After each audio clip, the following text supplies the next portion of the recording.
সুন্দর তো। আমি জানি আমি অনেক কিউট, আর এর জন্যই তো তুমি আমাকে অনেক বেশি ভালোবাসবা।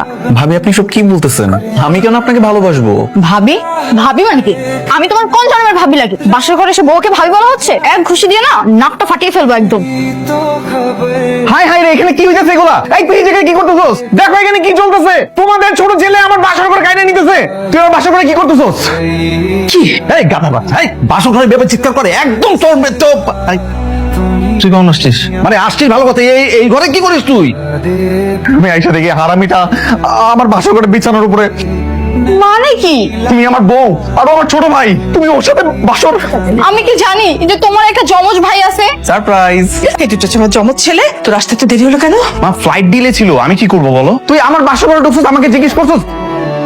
আমার সব কিছু শেষ হয়ে গেল, আমি কি করলাম? তোমার রায়ানের সাথে বিয়ে হয়েছে, রায়ান হচ্ছে তোমার হাজবেন্ড, আর তুমি হচ্ছে রায়ানের ওয়াইফ। একই ছাদের নিচে স্বামী দেবর দুইজনের চেহারাই এক, আমি কিভাবে সংসার করব? ওইখানে থাকবে না তো, আমাদের বিয়েটা এনজয় করবে, তারপর ও আবার ওর ইয়েতে চলে যাবে। আমি তো যাচ্ছি না, আমি এখন থেকে এই বাড়িতেই থাকবো। রুম থেকে বেরো। আচ্ছা কেন কান্না করতেছো? তোমার কিছু হবে না তো? আমি আছি না। তুমি আছো এটাই তো সমস্যা, তোমার আর তোমার ভাইয়ের চেহারা এক। আমি যদি তুমি ভেবে ওকে কিস করে ফেলে।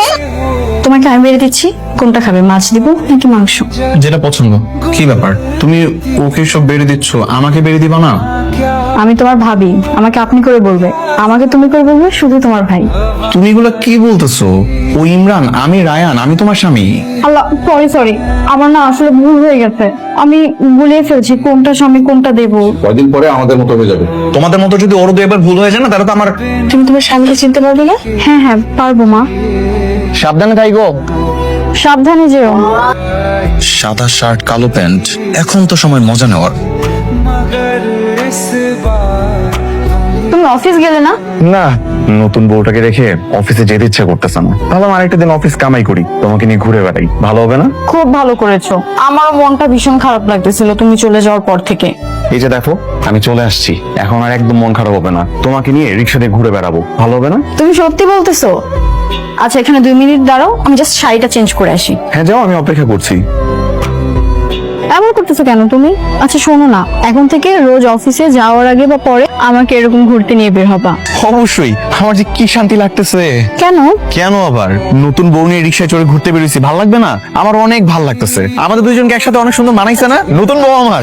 এবার বলুন, আমার লজ্জা লাগতেছে। এখনো হয় নাই, আরো বাকি আছে। আমার একটা বন্ধুকে কল দিয়ে দাঁড়াও।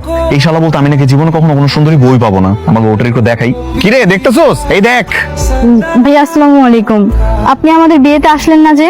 বিয়ে মানে কি রে ইমরান, তুই বিয়ে করে ফেলছস? করে ফেলছি, তোদেরকে জানাইতে হবে নাকি? কেমনে পারলি? কিন্তু বন্ধু, রিয়াকে তাহলে ভুলেই গেলি? Riya chapter close. কি সব কথাবার্তা বলছ? ফোন রাখ। আমারে বিয়েতে দাওয়াত দাস নাই, এবার ঠেলা সামলা। এই রিয়াটাকে? কি সব বলে না বলে আমি চিনি না। এই মামা থামেন তো, সত্যি করে বলো তো রিয়াটাকে? তুমি না বলছিলে যে তোমার জীবনে আমার আগে কোনো মেয়ে আসে নাই?